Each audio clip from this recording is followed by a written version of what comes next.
телефонҳои арзон дар дохили об кор намекунанд. Гуфтанд нек мо барои шумо телефоне овардем ки ҳам арзон ай, ҳам комплект бой ай, ҳам боша дар даруни об бемалол кор мекунад. Хубиш дар ҳамин ки телефон IP69 защита ай об дорад.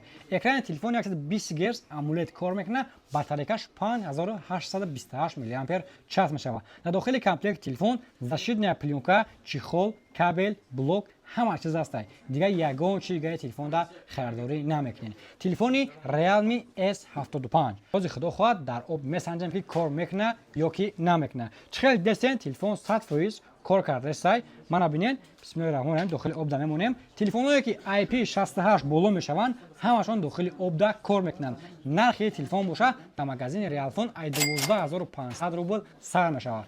خیلی نرخ خطی برای خودت این تلفن کار بوده که پدر کرد. خدا خواهد تلفن رو میگیریم و میسنجیم که تلفن سوزای یا که سوختگی. من ابنیه تلفن 100% کار کرده است. یگان درد دگی نیست. همین نرخ خطی اسپیت کن، زکات کن. رقمو در روی اکران برای مراجعت.